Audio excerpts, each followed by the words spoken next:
Hey, Yinning at Life Gang. It's Kimberley Roberts of the SolefulYin brand. I'm here to dish out all things about traditional Chinese medicine, yin yoga, reflexology, and of course, I'm here to disrupt your mind. So, thanks so much for pressing play on today's episode. Let's do this. I could have been crushed. Like, seriously, I could have been crushed by this diagnosis. But it actually happened for me and not to me. There is something really powerful about owning when something happens for you versus something happening to you. And I'm going to be honest.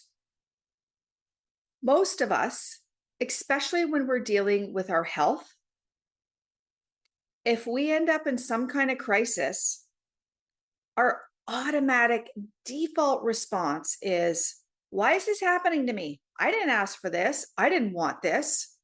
I don't want to be sick. But here's the thing. You always get what you're an energetic match for, whether you know it or not. The universe is always sending you signals, signs, clues. Everything always happens for a reason. And so when I look back at my diagnosis in August of 2022, and if you're not aware, I was diagnosed with a massive 12-centimeter uterine fibroid that basically made me look pregnant. And it was pressing down on my bladder. So there was constant need to have to go to the bathroom. Lower back pain. I wasn't sleeping. My legs and my feet were cold all the time. I also was diagnosed with a slightly enlarged portion of my gallbladder lining, a benign kidney tumor, and 6 liver cysts. Yeah. So most people, when they would get a diagnosis like that, they'd be like, what the hell? Like, why'd that happen to me? And I will tell you that when I was in the doctor's office receiving this diagnosis, and I went really deep into all about this in my healing stories. So if you want to go back to the beginning of my podcast, I'm also going to link it in the show notes for you, but you can hear all about my journey of my healing crisis. But I want to go deeper into that today. Because when I was diagnosed, I mean, initially, I knew there was something going on because I kept looking down at my, sacral area just below my belly button. I'm like, why is this expanding so much? Like, I look like I'm pregnant. I didn't know what was going on in there, but I knew there was something going on. Now, the rest of it, I had no idea because I had no symptoms. So when I went into my doctor's office and I got the diagnosis and he told me about the fibroid first, I was like, okay, that makes sense. I'm like, okay. Whew, all right, I understand. And he's like, oh, but I'm not finished. And I'm like, what? And then he tells me everything else.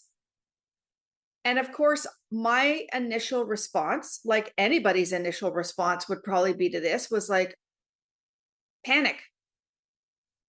Right into like massive flight or fright, sympathetic state, freaking out. And then, of course, he starts to tell me about what the protocol is for treating all of this, which was, in his eyes, very simple. We'll just monitor the kidney tumor because those are actually like very common, especially for women and women over the age of 50. It's benign, so don't worry about it. And it's so tiny, it was barely even noticeable on the ultrasound. As for your gallbladder, let's just take it out. As for the fibroid, because it's so big, let's just take out your uterus because you're not going to have kids anyway. And as for your liver, well, because all the cysts are in one location, they can just do a dissection. And I was like, right away, my gut response in my body was hell no. Now, I was really fortunate because I knew enough about Western medicine, being in the industry that I'm in. I'm in health and wellness. I'm a reflexology therapist. I've mostly worked with cancer patients over the past 16 years. But I've studied a lot of traditional Chinese medicine as well, and a lot of Western medicine. And I was like, I knew none of this was life threatening. So I was like, yeah, no, that's just not happening. And he was like, well, that's your only option. And I thanked him and I walked out the door. I got in my car.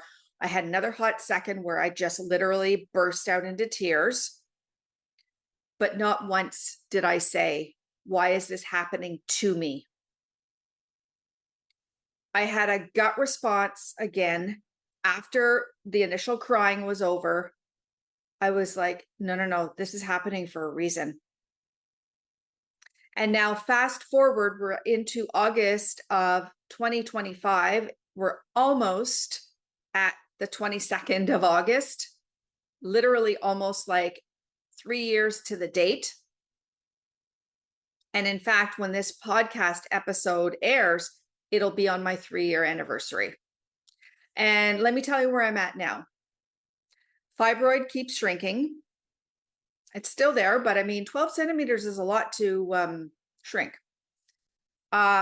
Liver cysts are dissolving. 2 of them are gone. Gallbladder is stable, as long as I don't eat anything too crazy fat.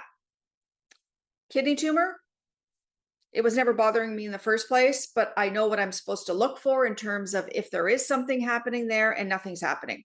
So all in all, I'm stable. Now you're probably wondering, like, how the heck did you manage to do this without Western medicine intervention? Well, this is what I really want to talk about today, because although what I'm going to talk about applies to my specific scenario, I want you to also realize the power that you hold in your mind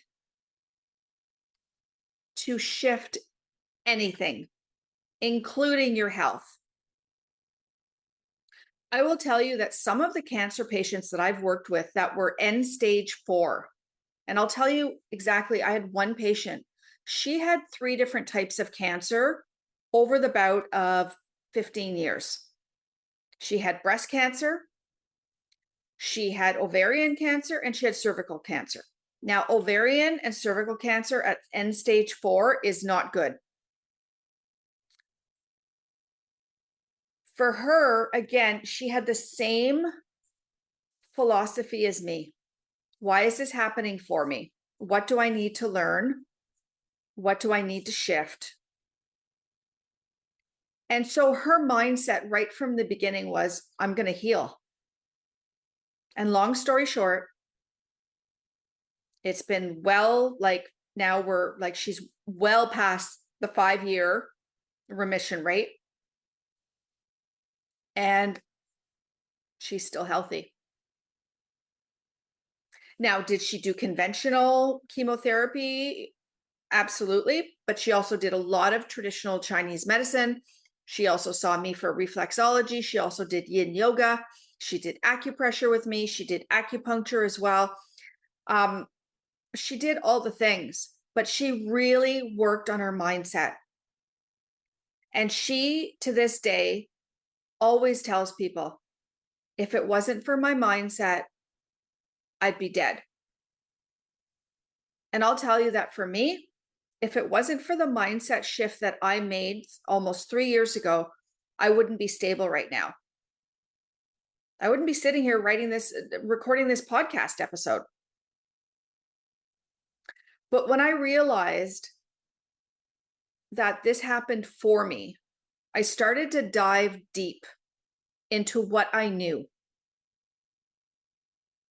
And that was reflexology, breath work, acupressure, meditation, and yin yoga. And what do all of these things have in common? The power to shift your mind. How? That works slightly differently depending on each modality, and I'm going to break it down for you, but it's pretty simple. Reflexology works with the nerves in your body. All of the nerves in your body, all 72,000 nerves in your body link through your nervous system. Reflexology at a very basic level here, because I'm not going to go super deep into the science, but at a very basic level, what it does is it invokes the parasympathetic nervous system state. That is your rest and repair, your rest and digest, heal state. This is the only place where healing takes place.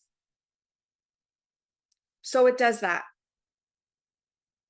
Acupressure, it works exactly like acupuncture, except instead of a needle, it's pressure point therapy. What does that do? It helps the body come back into balance by stimulating energetic meridian channels. Think of them like little garden hoses that run throughout your body that link up to everything. And what it does is it balances. So say there's a kink in a hose. So say there's an area of your body that's out of balance. Like, for example, let's just talk about my liver. So I know there's an imbalance in there because there's cysts in there that aren't meant to be in there. So along that liver meridian channel that feeds up into my liver, there's kinks. Now, what happens with a kink? Well, a kink in a hose, the water doesn't flow properly. A kink in a meridian channel means the energy doesn't flow properly. And energy is meant to continuously flow through the body. It's never meant to be stagnant. As soon as there's stagnant energy, or what we call in Chinese medicine stagnation, that means that there's imbalance.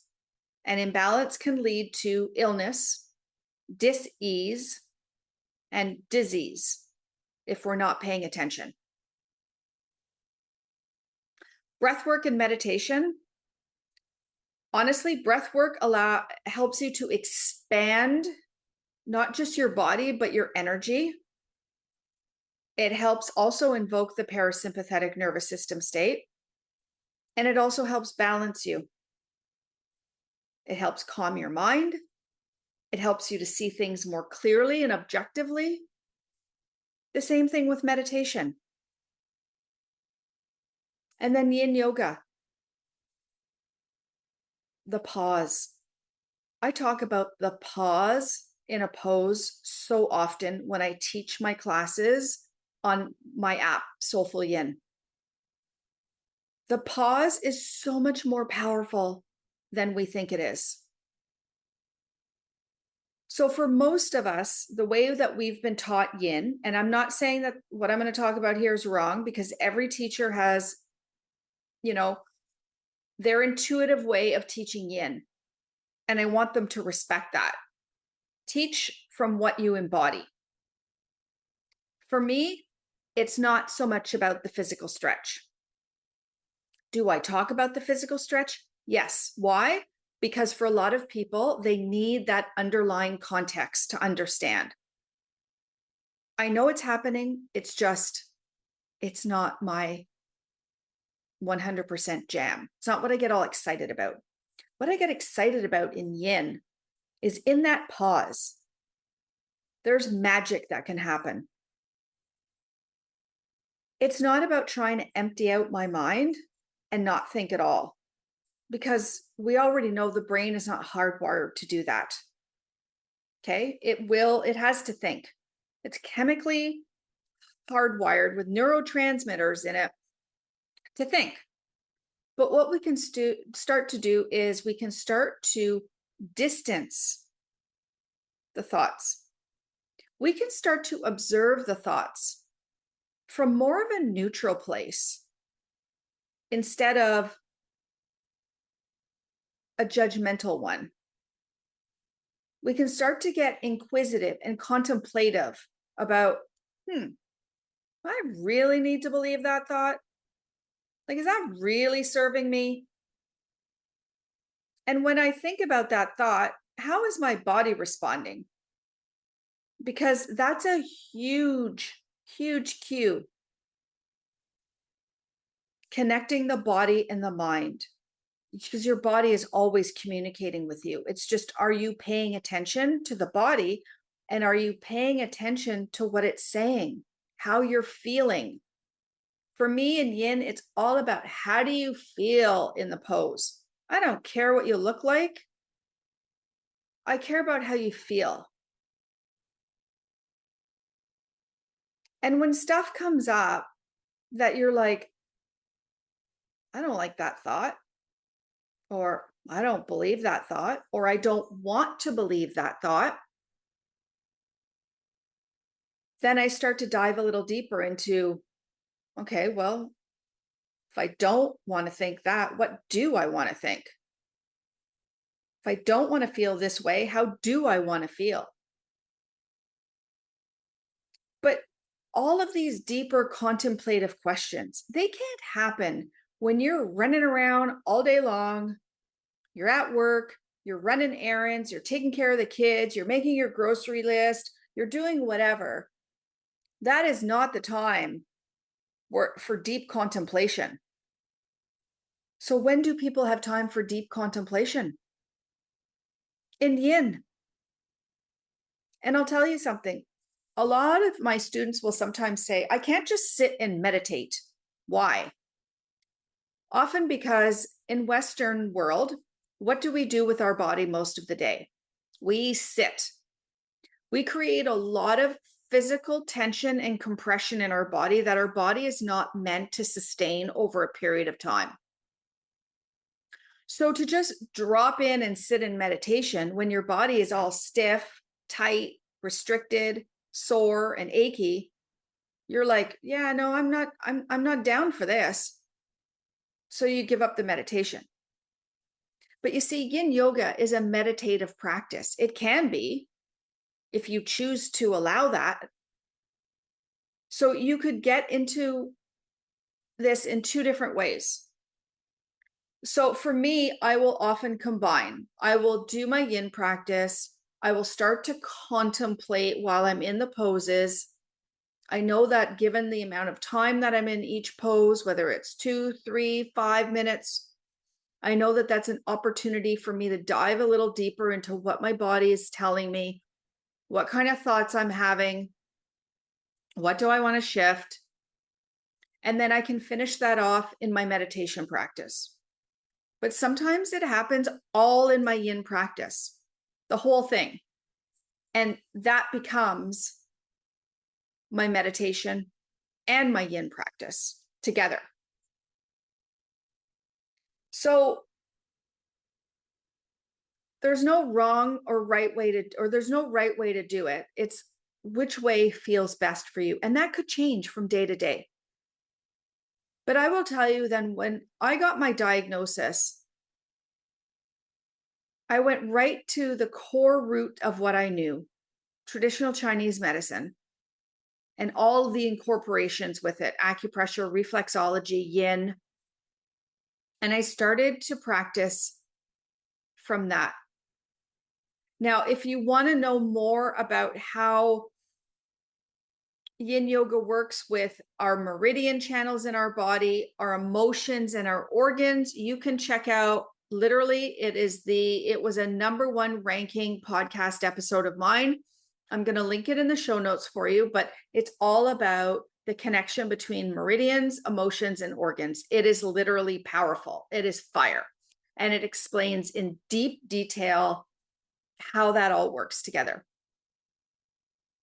But you see, for me, I knew all of that. So when I started utilizing my yin practice after my diagnosis in a different way, my health started to change. Why? Because I was taking more time getting on my mat, getting still, pausing, getting quiet, listening to my body, listening to what it was telling me, listening to what it needed desperately.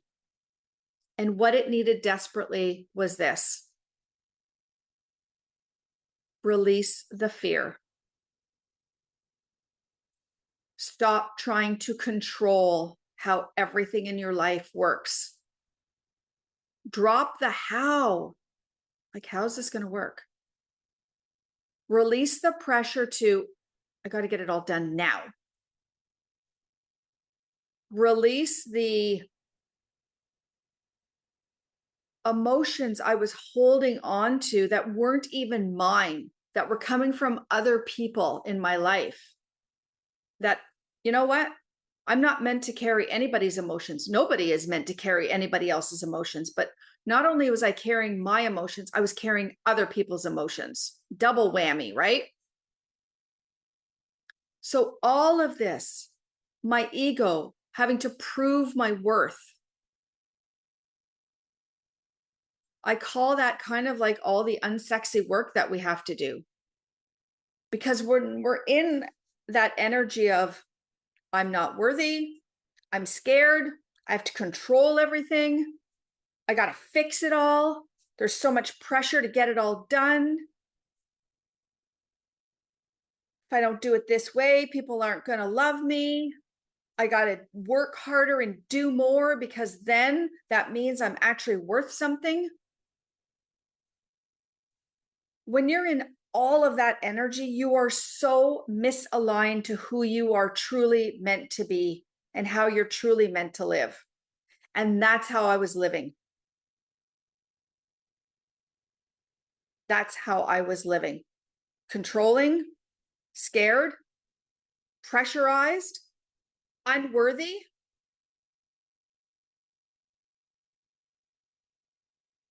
And so my yin practice was my opportunity to come back into alignment, to discover myself, to love myself, and to love myself even more and more every single day. So when I started yin like 30 years ago, it was never about the physical stretch for me, but I didn't know exactly just how powerful that was back then. Now, circling into, 30 years later and almost, and 3 years from the day I was diagnosed, it's like full circle. It's like I've cleared out a karmic path, a karmic cycle, a karmic path. I've shed the, you know what? I don't need to be afraid. I trust myself. Spleen energy. I don't live in fear. I live grounded. It's kidney energy. I live in flow. I no longer control. That's liver energy. I'm worthy. I ditched the, I'm not worthy of having this or that. My ego leading the show. That's heart energy.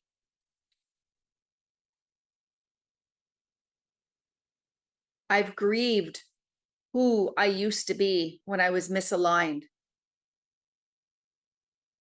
And now I release it and I come into alignment. Lung energy. It's all connected. And yin yoga now for me, although I still teach it in a way that does embody the physical, because that's how a lot of people can start to relate to yin. But now, I've had my app for well over a year. I mean, I had an online platform before I actually launched my app, and that was out for like 3 years. So I've been teaching online for almost 5 years now. And I have a really hardcore, I call them my OGs, my OG live stream people that come to my live stream classes every week. They don't do any of my on-demand classes. They just do my live stream. And we are at a place now, we are starting to shift more from, okay, yes, the physical stretch is there. Yes, we know it's happening. Yes, it's important, especially in our body, living in a Western culture. But now it's like, I want to start to dive deeper into who I am, who I can become. What do I need to let go of? And I say this all the time. Almost every single time I teach a yin class, I'll say, nothing changes without awareness. And yin yoga, to me, in my humble opinion, is one of the greatest tools for self-awareness, for self-discovery, for alignment. Because if you don't know you're misaligned, if you don't know you're out of balance, you don't know what to change. But the power is in the pause. This is what I'm leading on my app. If this is something that you're like, wow, like this is really hitting me hard in all the best ways, come and join me. I have free classes on my app. You can also start a 7-day free trial, a monthly membership at $19.99 now. And I have an annual membership where you save 2 months free. You can cancel your membership anytime, but I'll tell you, I have such a high retention rate because the people that I'm working with, the people that I'm magnetizing, the people that I am attracting to my app don't just want a yoga app. They want a life app. They want to know, how can I create an extraordinary life? Because that's what I'm living now, an extraordinary life. I've come from living in a 25-year abusive marriage to an alcoholic, to almost losing my reflexology business, going out of business, having to almost move back home with my mother, having a massive health crisis, to now having a completely rebuilt, successful reflexology business where I am fully booked every week. I have the most amazing clients that I work with in my reflexology practice. I'm so blessed. I have this beautiful podcast because you know what? I've also realized that one of my gifts, one of my superpowers, which by the way, people, you know what? Everybody has superpowers. Everybody has their gift. And this world is a much better place when we all own it. So one of my gifts is my voice.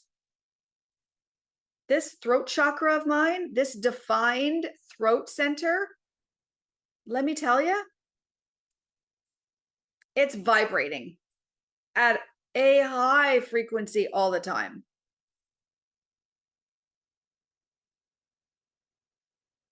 And now I have my app.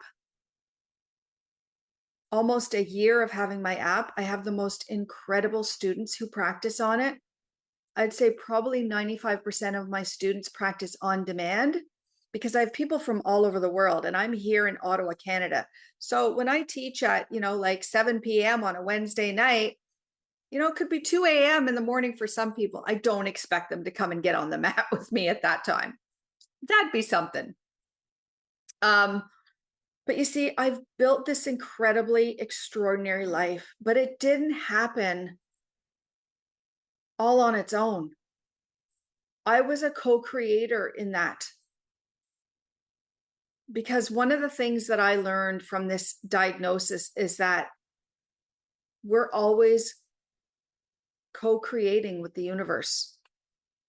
And if this diagnosis hadn't have happened, I would still be living in the energy of fear and scarcity and lack, which, by the way, I have done so much work on that. And that is in this world we live in, let me tell you, that is a hefty load to clear out. But I've released it. And now I actually have mindset programs on my app for like how to co-create your best life, how to shift everything. I've got a masterclass series called The Creator. That's basically how to co-create your best life with the universe. I've got a 5-day, really powerful, potent, fixed to fierce mindset challenge where you will literally learn to shift anything in 5 days. I break it down into really powerful masterclasses. And then I also give you the embodiment work. For me, the embodiment work is yin yoga, breath work, meditation, acupressure, because that's how I've learned. And that's how I teach. I teach from what I embody. I do not teach stuff I don't know. I do not teach stuff I don't embody. To me, that's such an unauthentic way of living. And I don't teach that way. And then I've got a 21-day accelerator collapse time. If you're really serious about completely shifting your life, that would be the program to look at. So I will link that up in the show notes. There'll be lots of things for you to look at in the show notes. But I would not be living the life I have right now if I didn't own up to the responsibility after this diagnosis. This diagnosis literally taught me to, I'm going to circle back again, to ditch the lack, the fear, and the scarcity, to drop the, how do I have to do this? How can I figure this out? The control freak in me, to just now, like, you know what? I trust and I'm letting it flow. I embody the energy of trust and flow.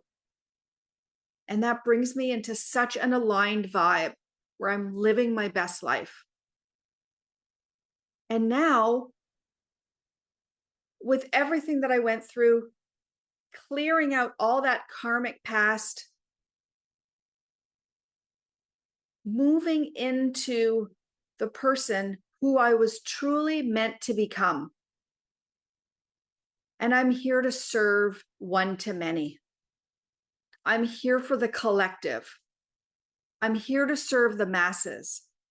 And my app is kind of like my tool, my vehicle. Along with my voice, these are my gifts. These are my superpowers. And I will tell you, I own it, because I know just how good I am at that. And I know there is something within you that is your superpower, or maybe it's superpowers, your gifts. We all have them. I will tell you something. You would not have been created by universe. You want to call it God, spirit, source, whatever. You would not have been created, and you would not be here living if you weren't meant to be here, if you didn't have a purpose. It's just, for a lot of us, we got to figure out, what is that purpose? And then once we figure it out, it's actually owning it, not hiding it, but owning it and then living it. Because that's how you create an extraordinary life for yourself. And maybe for some of you, that's the extent of where it goes. I just want to create an extraordinary life for me. I want to live an extraordinary life. Maybe for some of others of you, it might be, yeah, I definitely want to create an extraordinary life, but I'd also like to help other people have an extraordinary life too. I'm on board for that. Yin yoga is your way to find out what your gifts are. And if you tell me I'm not flexible, it's not about being flexible. There are so many variations for every single pose that, you know what? You could do it. And even if you didn't want to practice yin, even if you were like, you know what, Kimberly, yin is just not my thing. Well, I will tell you something. My app has more than just yin. There is breath work. There is meditation. There's acupressure. There's reflexology. There's audios. You know, I have probably about 20% of my students on my app practice the audios. They just drop in and they listen. They listen to the music, they listen to the playlist, or they listen to my voice, and they don't practice yin. But they get the power of what they need from all the other things in there. That's why my app is not just a yoga app. It's like I said before, My app is an app for living. It's for creating an extraordinary life. The flexible mobile body is definitely important, and it's a bonus. But I'll tell you, what's the point of having a flexible body if your mind is so fucking rigid that you don't even live the way you want to? What's the point? Your body and your mind are fully connected. There's no separation. It's us who separates the two. Start to come back into discovering who you are meant to be. Discover that with the SolefulYin app. You have nothing to lose, and you have literally everything to gain by joining. So thank you so much for pressing play on today's episode. It's really, really great to be back here. I know it was a little bit of a longer summer break than I thought it was going to be, but you know what? I needed it. I needed to release some more stuff, and I needed to embody some other things.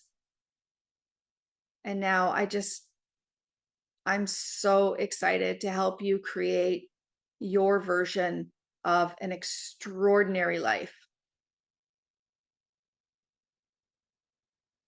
So here's to you for pressing play today on this episode. I'm so grateful that you're here.